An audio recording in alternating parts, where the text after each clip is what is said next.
Bonjour, alors dans cette vidéo, nous allons faire des QCM, beaucoup de QCM et exercices corrigés, illustrés sur les phénomènes géologiques externes.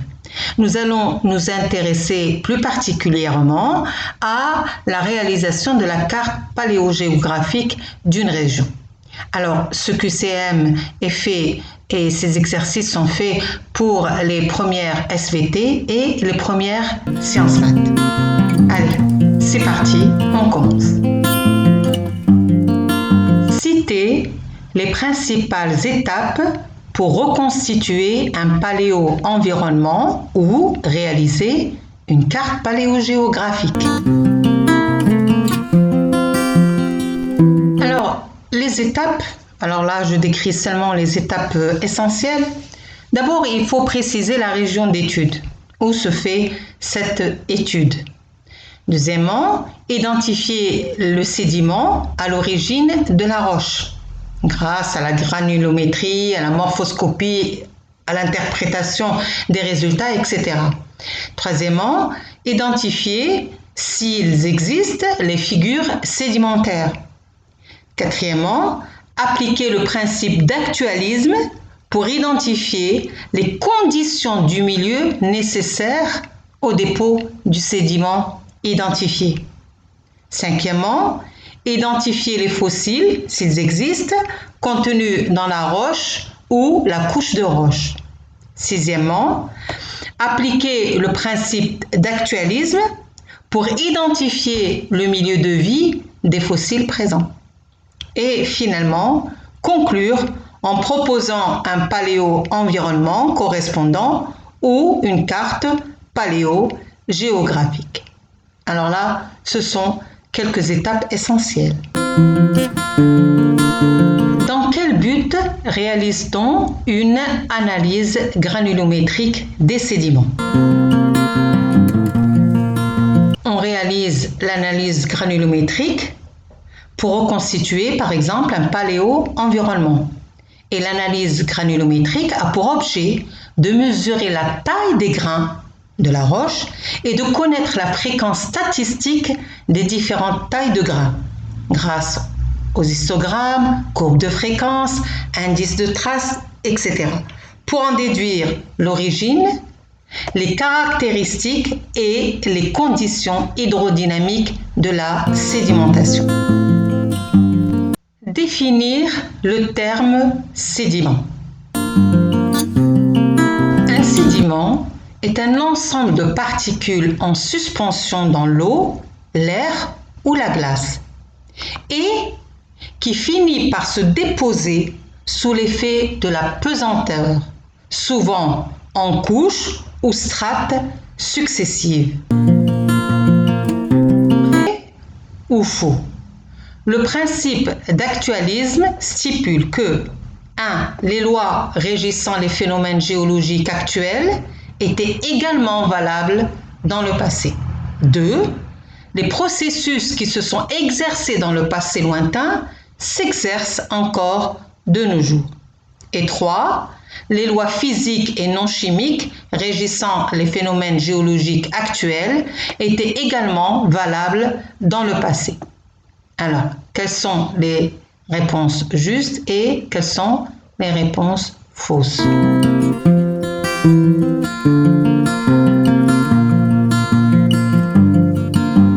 Eh bien, le principe d'actualisme, en effet, stipule que les lois régissant les phénomènes géologiques actuels, ils sont également valables dans le passé. Et les processus qui sont exercés dans le passé, eh bien, ils s'exercent encore de nos jours. La troisième, elle est fausse. Pourquoi? Eh bien, parce que les lois physiques, ils disent non chimiques. Non, les lois physiques et chimiques régissant les phénomènes géologiques actuels étaient également valables dans le passé. Bref, le passé est la clé du présent. Les noms donnés aux différentes particules sédimentaires sont en rapport avec 1. Leur forme, 2. Leur nature chimique, 3. Leur taille. Une seule réponse juste.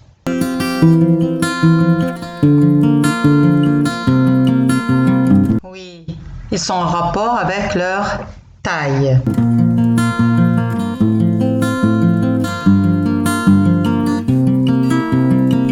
Une particule sédimentaire qui mesure 20 micromètres s'appelle 1. Du limon, 2. Du sable grossier, 3. De l'argile, 4. Du sable fin. Une seule réponse juste.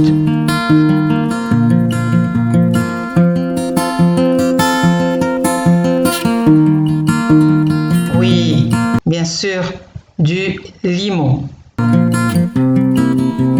Quelle est la méthode d'étude qui permet de déterminer la taille des sédiments? 1. La granulométrie, 2. L'exoscopie, 3. La diffractométrie et 4. La morphoscopie. Une seule réponse juste.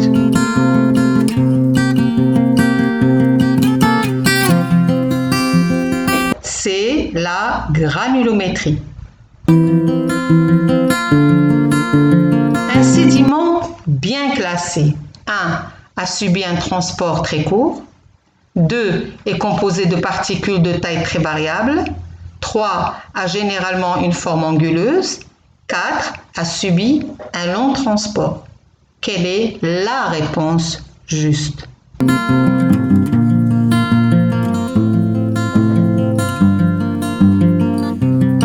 Et en effet, un sédiment bien classé a subi un long transport.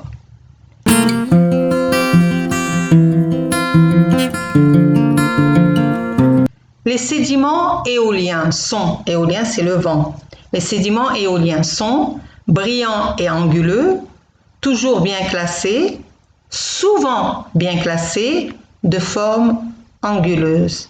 Quelle est la réponse juste?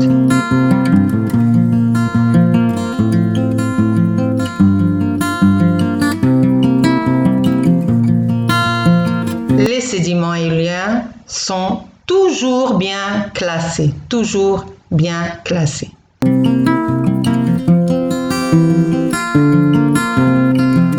Les dépôts meubles transportés par un glacier s'appellent 1. Les moraines, 2. Les tylites, 3. Les dunes, 4. Le loess.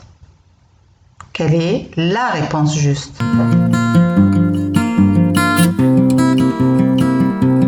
En effet, les dépôts toujours qui sont glaciers, qui proviennent donc des glaciers, eh bien, s'appellent les moraines. Rappelez-vous ce mot-là.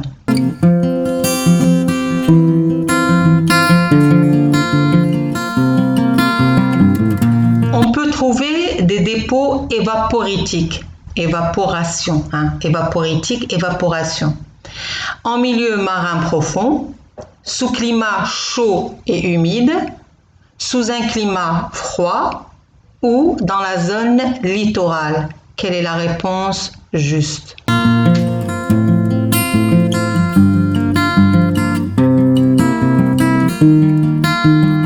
Et bien sûr, puisque ça s'évapore, c'est évident que c'est sous climat chaud et humide.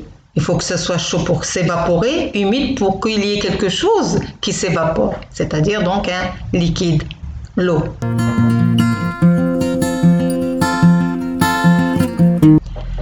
Quelles sont les étapes du cycle des roches? 1.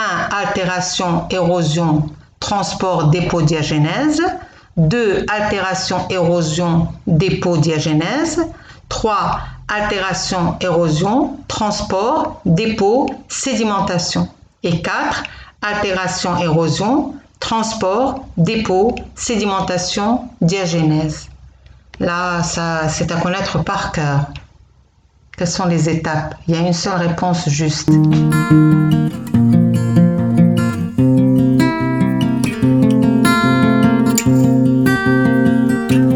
En effet, c'est la 4 qui est juste. Il y a d'abord l'altération, l'érosion, un mouvement sur place. Érosion, ça veut dire un mouvement sur place.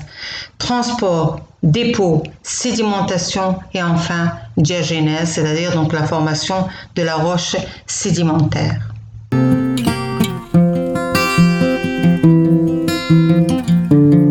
Les figures sédimentaires. 1. C'est l'organisation de particules sédimentaires sous l'influence des forces hydrodynamiques et aérodynamiques responsables de leur transport jusqu'au lieu de sédimentation. 2. Les figures post-sédimentaires formées au cours du dépôt. Il donne une information sur la vitesse, la nature, le sens, la direction, l'environnement de dépôt. Et 3. Les figures synsédimentaires formées après le dépôt du sédiment. Ils subissent une érosion à la base, en basale, empreinte de surface, structure de déformation. Quelle est donc là où les réponses justes?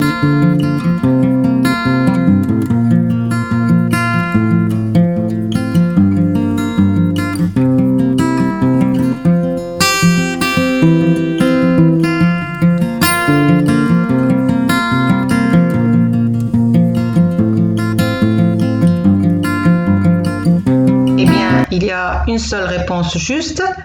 La première, en effet, les figures sédimentaires, c'est l'organisation des particules sédimentaires. Comment ils sont organisés?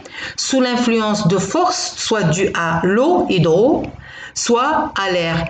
Et c'est bien sûr dynamique. Il y a des mouvements, il y a des forces responsables de leur transport jusqu'au lieu de sédimentation. La deuxième est fausse, parce que les figures post-sédimentaires, ils se sont formés non pas au cours du dépôt, mais après le dépôt. Et la 3 est fausse, puisque les figures synsédimentaires sont formées au cours du dépôt. Donc, pour que ce soit juste, les figures synsédimentaires sont formées au cours du dépôt et les figures post-sédimentaires se sont formées après le dépôt du sédiment.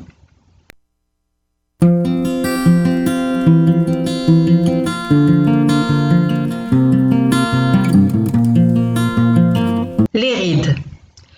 1. Elles ont quelques centimètres de haut. 2. Elles peuvent mesurer de 60 cm à une centaine de mètres. 3. On les trouve dans les environnements de dépôt où le courant est de faible intensité et la profondeur de l'eau est importante. 4. Grâce à elles, on peut retrouver le sens du courant passé. Il y a une réponse qui est fausse, laquelle?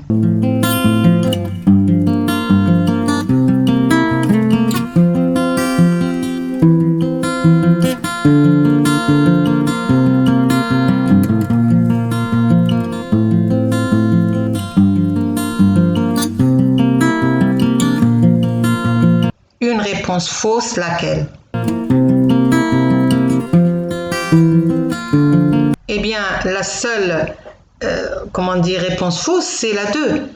Les rides ne mesurent pas 60 cm à une centaine de mètres. Ça, c'est faux. Cette définition est valable pour les mégarides. Les mégarides, comme des sortes de dunes qu'on trouve dans la plage. Et les mégarides peuvent avoir à l'intérieur des rides. La 1, la 3 et la 4, quant à elles, sont justes.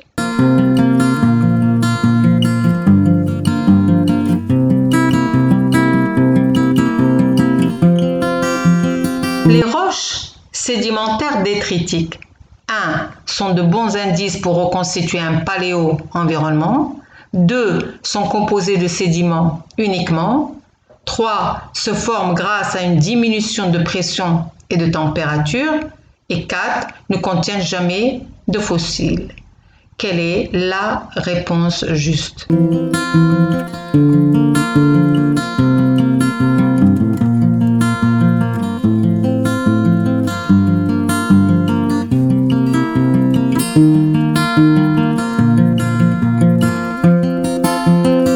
Eh bien, la réponse juste, c'est la 1. Ce sont de bons indices pour reconstituer un paléo-environnement. On dit que les roches sédimentaires, ce sont des archives du passé. 2. sont composées de sédiments uniquement? Non, on peut trouver aussi des fossiles. Et 3. se forment grâce à une diminution de pression et de température? C'est le contraire, c'est une augmentation de la pression. Et 4. ne contiennent jamais de fossiles? Évidemment, c'est faux.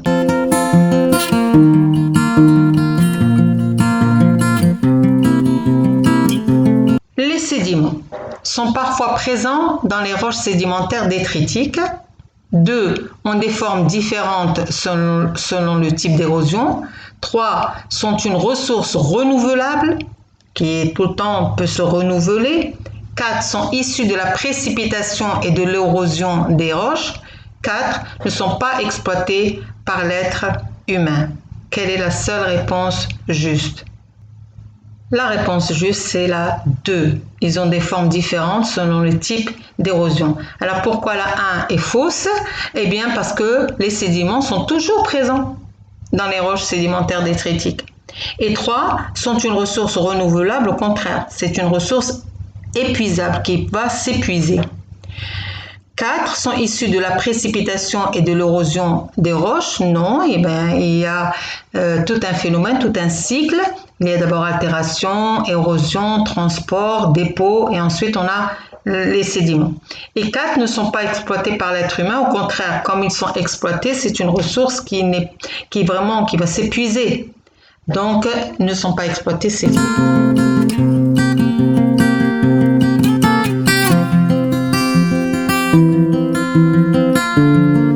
Les paysages anciens sont reconstitués grâce à des roches sédimentaires, des fossiles, 3 des roches magmatiques, 4 l'observation de milieux de sédimentation actuels.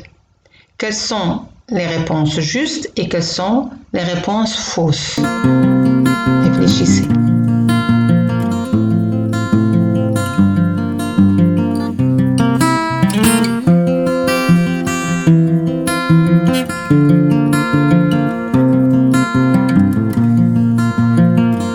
Eh bien, la 1, la 2 et la 4 sont vraies. Par contre, la 3, faux. Les paysages anciens, on ne va pas les reconstituer grâce aux roches magmatiques, aux roches endogènes qui se sont formées à l'intérieur de la Terre. Non, mais grâce aux roches qu'on appelle exogènes, c'est-à-dire donc les roches sédimentaires.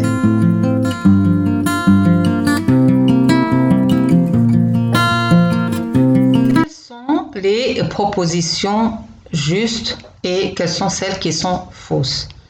Il existe 4 grandes familles de roches, les roches sédimentaires, magmatiques, détritiques et métamorphiques.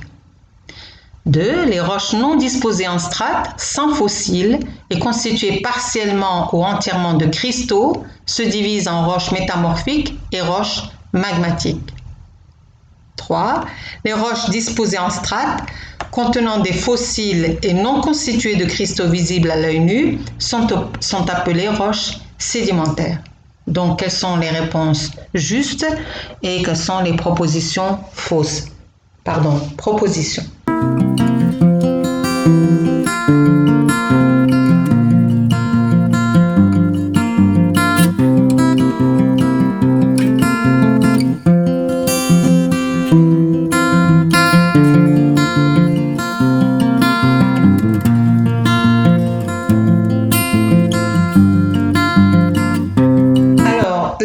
Proposition est fausse. Il existe 3 grandes familles de roches.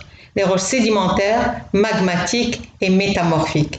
Quand on dit détritiques, ça veut dire qu'elles sont sédimentaires tout simplement. Et la 2 et la 3, les roches non disposées en strates. Il n'y a pas de strates, il n'y a pas de couches, qui ne possèdent pas de fossiles et qui sont constituées soit partiellement ou entièrement de cristaux. Eh bien, on a les roches métamorphiques et les roches magmatiques. Par contre, celles qui sont disposées en strates, en couches, qui contiennent parfois des fossiles, sont appelées roches sédimentaires.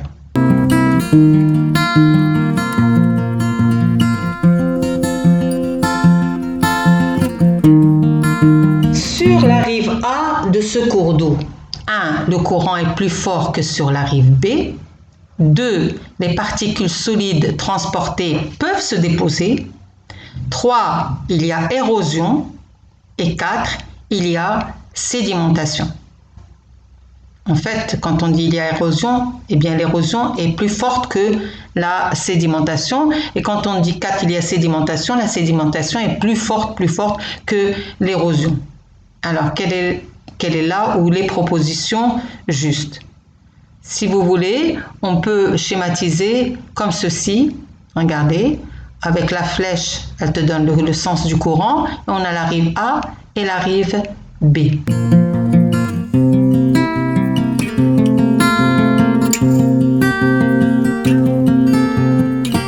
Réponse, eh bien, sur la rive A de ce cours d'eau, eh bien, le courant est plus fort que sur la rive B, c'est faux. Et 2, les particules solides transportées peuvent se déposer sur la rive A, oui. 3, il y a érosion, c'est faux. Et 4, il y a sédimentation, eh bien, regardez bien l'image. L'image montre que sur la rive A, vous voyez un peu les particules qui se sont déposées, des sortes de graviers sur la rive A. Eh bien, vous voyez que la rive A est jonchée de particules solides.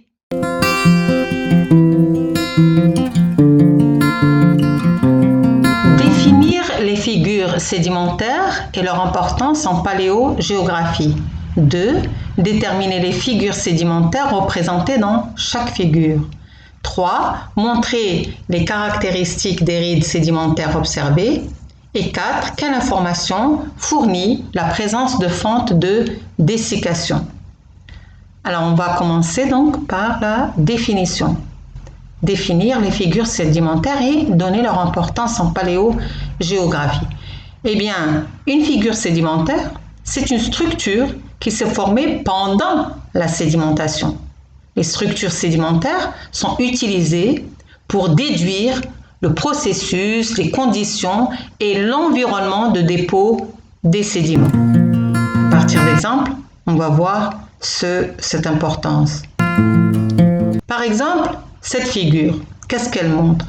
Elle montre sur l'arrière-plan, on a des dunes, d'accord? Et en avant-plan, on a des rides. Ce sont des rides actuelles, ils ne sont pas fossilisés, ils existent encore maintenant. Et ce sont donc des rides actuelles de sable dans une dune.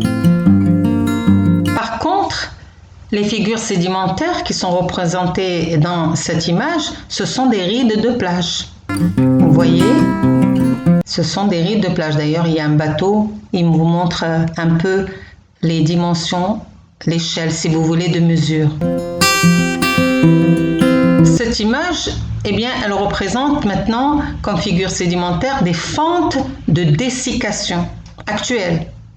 Regardez, quand vous prenez l'argile, le rasseul par exemple, et qu'il se dessèche, eh bien, on a cette figure-là.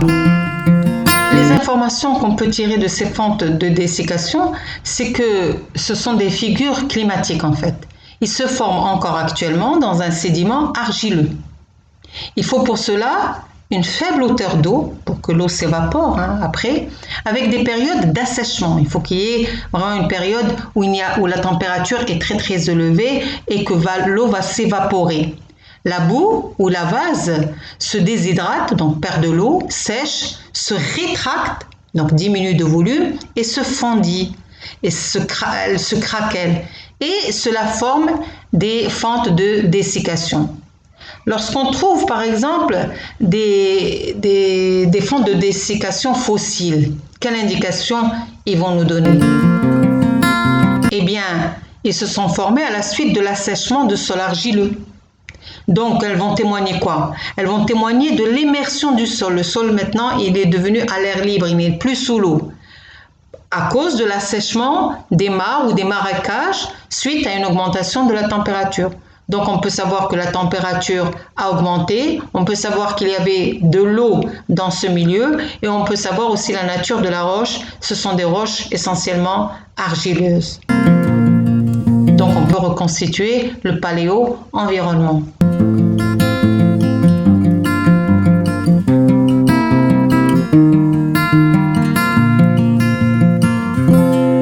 Donner un titre au diagramme de Hultström. Définir sédimentation, transport, érosion. D'après, bien sûr, ce diagramme.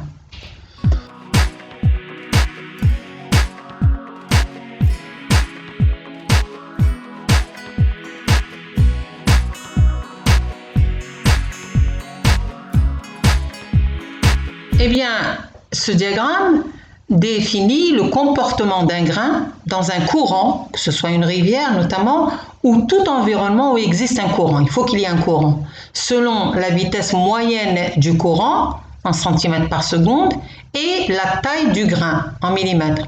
Remarquez qu'on ne dit pas la forme, bien que c'est un problème parce que la forme, quand même, elle influence aussi le transport, l'érosion et la sédimentation. Bon, donc je résume. Le comportement d'un grain dans un courant selon la vitesse moyenne du courant et la taille du grain. La sédimentation, c'est au moment où le grain se dépose au fond. Le transport, c'est au moment où le grain, lorsqu'on le jette dans le courant, est transporté. Et l'érosion, c'est que si vous jetez un grain, il se dépose au fond, mais il est ensuite arraché et remis en suspension. Donc ça, c'est les définitions qu'on a sur sédimentation, transport et érosion. Et regardez bien la figure. Sur l'axe des abscisses, vous avez granulométrie en millimètres. Mais cette granulométrie peut s'accompagner de la nature des roches sédimentaires qu'on a. On a par exemple argile, silt, sable, gravier. On peut même avoir des blocs.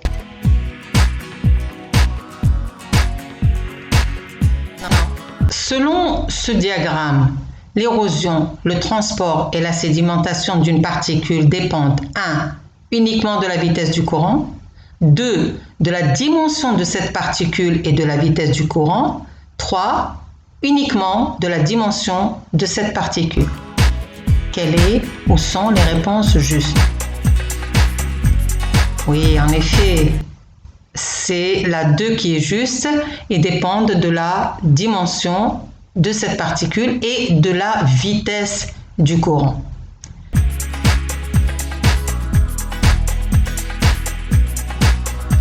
Les particules de 0,01 mm 1. Nécessitent une vitesse du courant supérieure à 100 cm par seconde pour être érodées.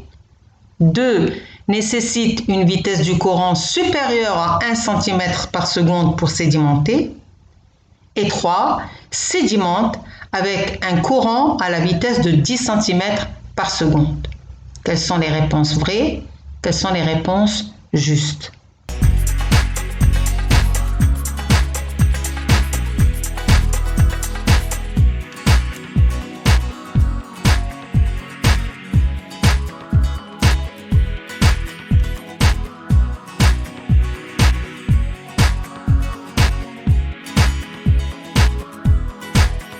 Alors, pour répondre à cette question, il faut d'abord se centrer sur la particule de 0,01 mm. Regardez sur l'axe des abscisses, j'ai entouré en rouge la dimension 0,01.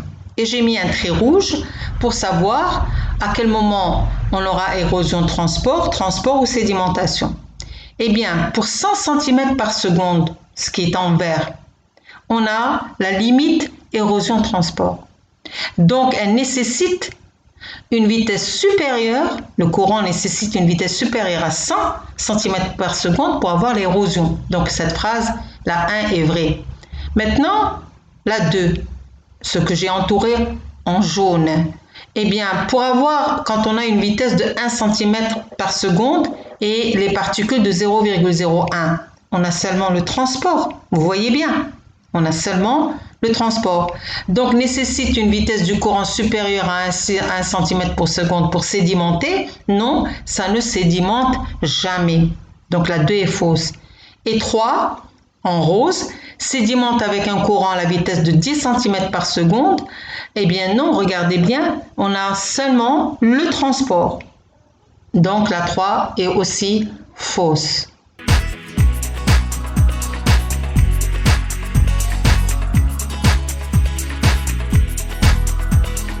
Une particule de 0,1 mm sédimente, quelle que soit la vitesse du courant, est transportée par un courant à la vitesse de 10 cm par seconde, est transportée par un courant à la vitesse de 0,2 cm par seconde. Quelle est la réponse juste?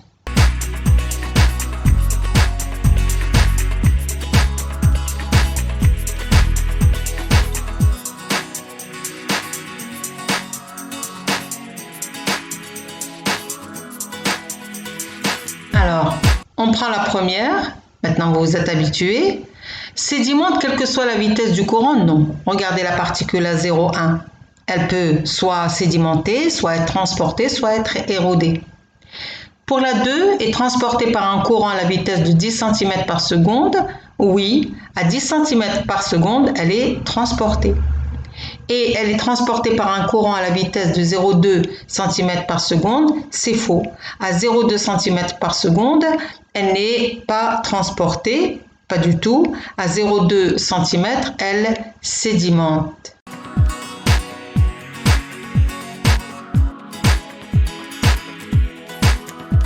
Maintenant, observez bien l'image qui est à gauche et répondez aux questions. Alors, 1. Le transport des sédiments dans un cours d'eau dépend de la vitesse du courant d'eau qui dépend du débit et de la pente. 2. De l'amont vers l'aval, on va trouver des sédiments de taille décroissante. 3. La figure représente un granoclassement horizontal. Et 4. La figure représente un granoclassement vertical. Quelles sont les réponses justes? Signalons qu'un débit, ça correspond à un volume d'eau s'écoulant dans un cours d'eau par unité de temps à un endroit donné. Et l'unité, c'est en mètres cubes par hectolitre.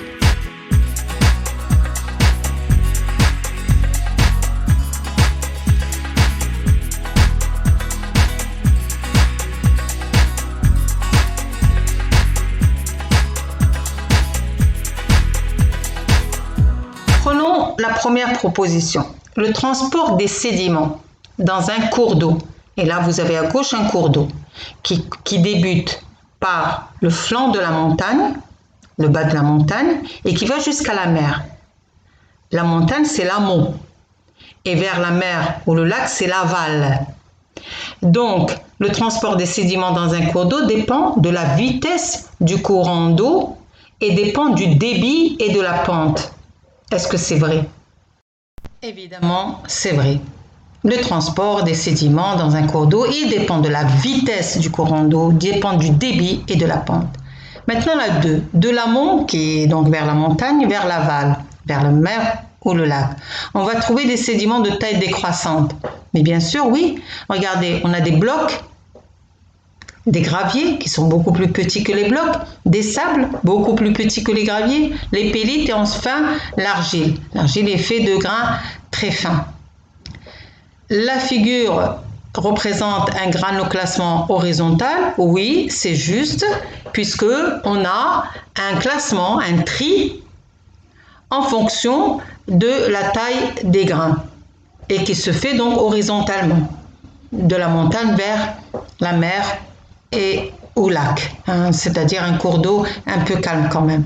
Et la figure représente un granoclassement vertical. Non, c'est faux, puisque on n'a pas un bloc, par exemple, en haut d'un gravier qui est en haut d'un sable, en haut d'un pélite et en haut de l'argile. Non, les blocs, les graviers, c'est en fonction du cours d'eau. Alors voici quelques images pour vous montrer, pour vous aider à comprendre un peu cette question. Regardez la première image. L'image que vous voyez représente un cours d'eau où il y a essentiellement des blocs. Là, on est au niveau de la source, près de la montagne. Donc, on a essentiellement des blocs. Sur cette image, les blocs sont un peu plus petits quand même. Il y a encore de gros blocs, mais il y a des blocs aussi beaucoup plus petits avec des cailloux. Le courant d'eau, on a l'impression que c'est quand même un courant d'eau assez fort. Si on compare maintenant cette image avec les images précédentes, là on n'a plus les gros blocs qu'on voyait, mais on a des petits blocs et des cailloux. Et même on a aussi des conglomérats. Et donc il y a quand même un granoclassement horizontal. Près de la montagne, on a de gros blocs et plus on s'éloigne de la montagne, on va vers la mer parce que les rivières se jettent en mer et plus, regardez, les blocs, elles sont beaucoup plus petites. On a des cailloux et même des graviers, des galets. Voilà, maintenant notre vidéo est terminée. Si vous avez des questions à poser ou bien vous n'avez pas compris quelque chose, eh bien vous me le laissez dans les commentaires. Je vous promets de répondre aussi vite que je peux. Je vous laisse avec maintenant l'ensemble du programme de la géodynamique externe. Allez, au revoir et à bientôt.